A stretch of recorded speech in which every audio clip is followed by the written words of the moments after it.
On est familier avec l'histoire des mages. Hein? On a,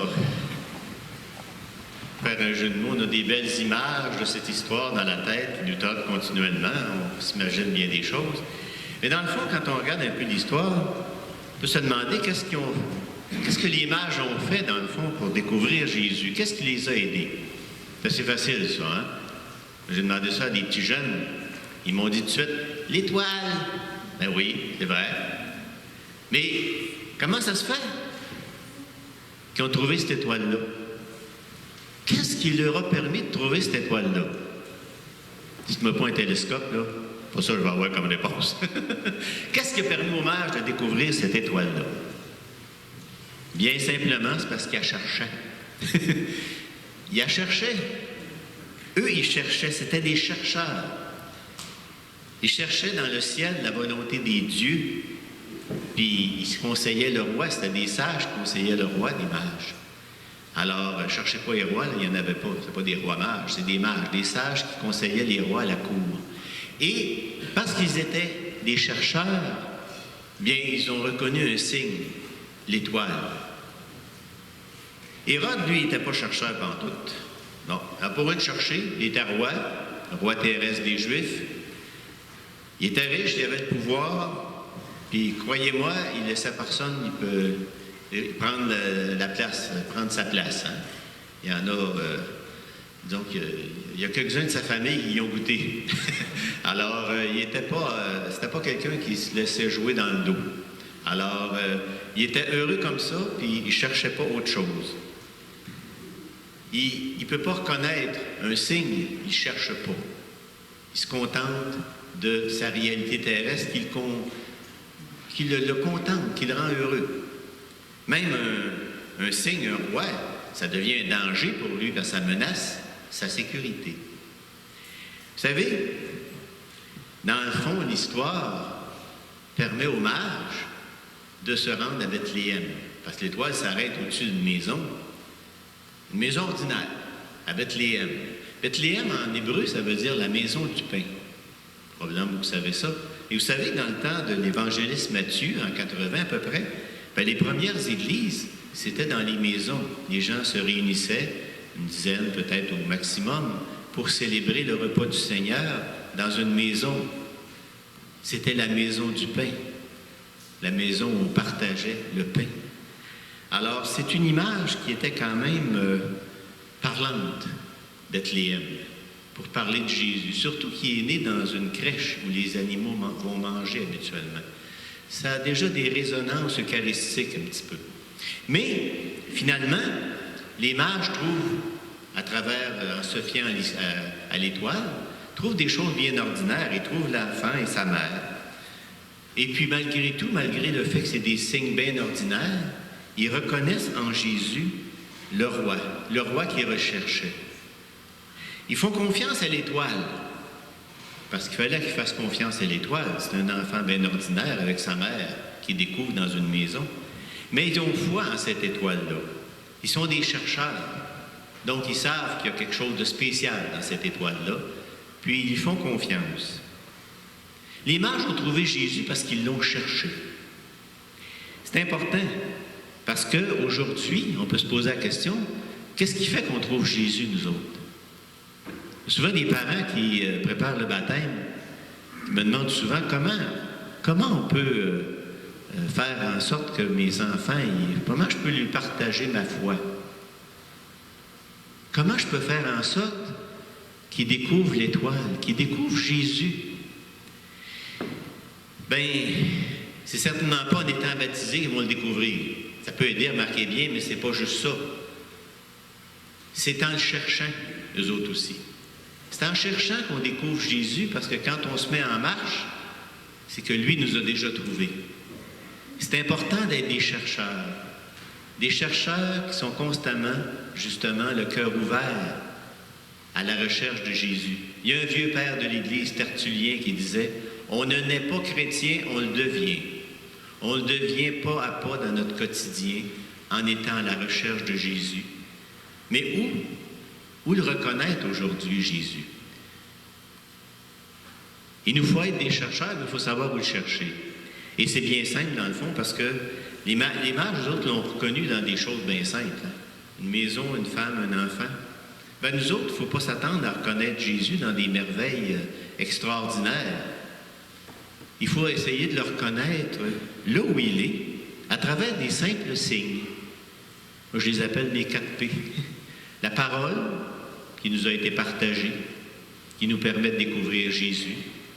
Le pain de vie qui nous nourrit et que les premiers chrétiens partageaient dans la maison du pain, qui est notre maison du pain ici. La prière aussi, où on fait un cœur à cœur avec Dieu, avec Jésus, où on se met à son écoute. Et le prochain, celui dont on a à se faire proche. Parce que là aussi, Jésus vient à notre rencontre. C'est important donc de le rechercher là où il est, dans ces lieux bien simples. Et qu'est-ce qui peut motiver notre recherche? Bien, dans le fond, c'est le désir de le trouver. Hein? Si on veut vraiment trouver Jésus, c'est important. C'est notre étoile, c'est ce désir qui nous habite de trouver Jésus. Depuis notre baptême, on est habité de l'Esprit de Dieu. Un esprit qui nous illumine le cœur et qui nous guide. Un esprit qui nous permet de trouver et de découvrir Jésus là où il est, en toute simplicité, dans sa parole, dans son pain de vie, dans le prochain qu'on rencontre qui a besoin, dans la prière également, dans les moments qu'on se donne. C'est important de prendre conscience que Jésus, on le découvre dans des choses bien ordinaires, mais c'est important de le trouver, Jésus. C'est important de faire en sorte que, je dirais, on découvre Jésus à travers des choses ordinaires, mais à travers des personnes également. Parce que, je ne sais pas, quelles ont été vos étoiles à vous autres? Moi, j'en ai eu des étoiles sur mon chemin qui m'ont permis de me guider vers Jésus. Bon, j'en ai eu jeune, bien sûr, mes parents m'ont aidé, bien sûr. Mais d'autres étoiles aussi dans ma vie qui m'ont guidé. Et s'ils n'avaient pas été là, je ne serais pas devant vous autres aujourd'hui.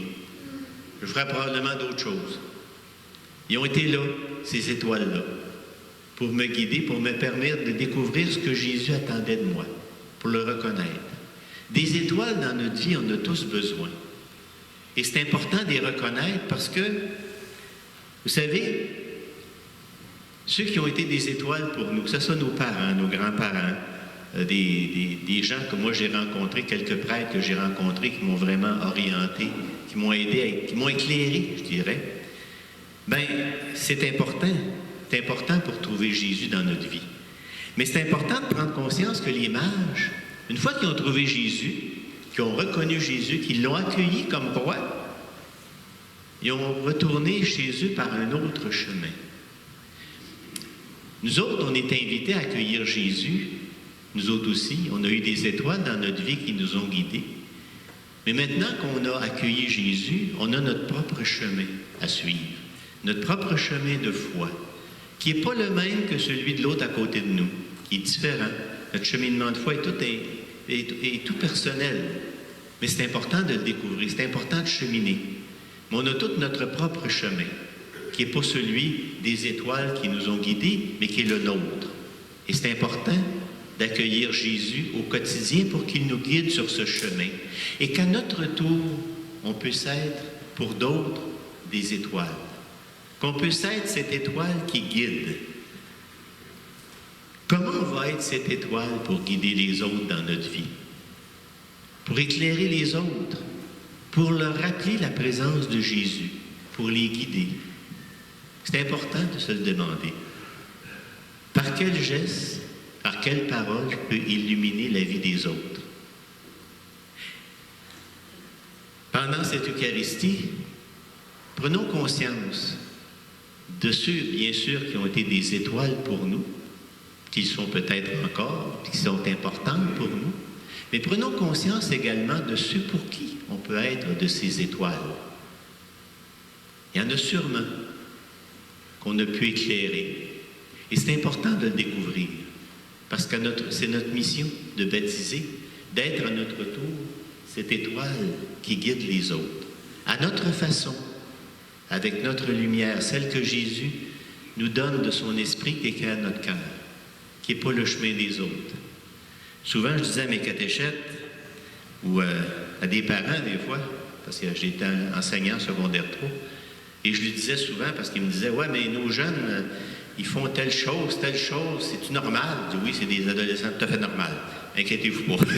Ils sont normaux. » Mais je disais aussi, ils ont à découvrir, eux autres aussi, leur propre chemin. Ça ne sera pas le vôtre, ça va être le leur. C'est important de leur laisser découvrir ce chemin qui est le leur. Au niveau de notre foi, c'est la même chose.